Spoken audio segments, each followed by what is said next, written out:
হজের সময় আমাদের কিছু জ্ঞানগত প্রস্তুতি এবং মানসিক প্রস্তুতি নেওয়া খুব জরুরি। সাথী নির্বাচন, বিশেষ করে কাফেলা নির্বাচন, এটা খুব গুরুত্বপূর্ণ বিষয়। এমন সব কাফেলায় জড়িত হয়ে যায় যেটা অনেক সময় বিদআতকে প্রশ্রয় দেয়, এছাড়া তাদের আকীদাগত কিছু ভ্রান্তি থাকে।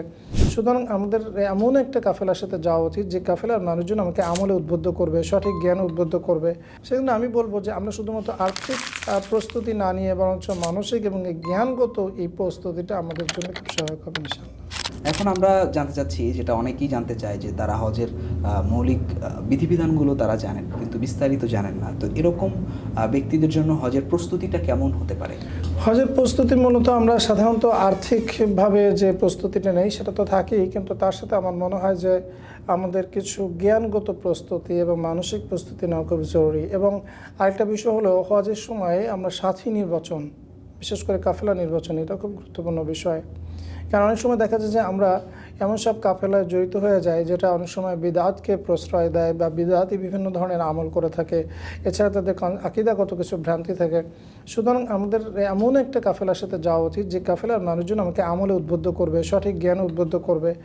এর জন্য আমাদের এই বিষয়গুলো খুবই গুরুত্ব দেওয়া উচিত।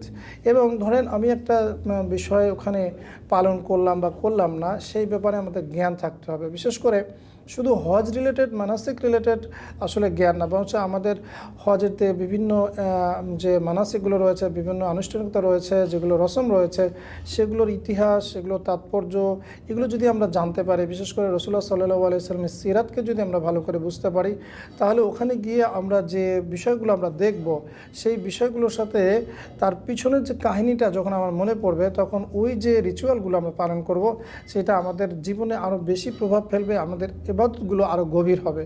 যেমন ধরেন আমরা যদি এমন দেখি যে হেরা পাহাড় আমরা দেখলাম, অথবা গারে সওর আমরা দেখলাম, অথবা আমরা সাফা মারওয়া দেখলাম, তো দেখলে এইগুলো কি শুধুই পাহাড়? এগুলো তো শুধু পাহাড় নেই, ভিতরে একটা কাহিনী রয়েছে, এর একটা তাৎপর্য রয়েছে, মর্যাদা রয়েছে।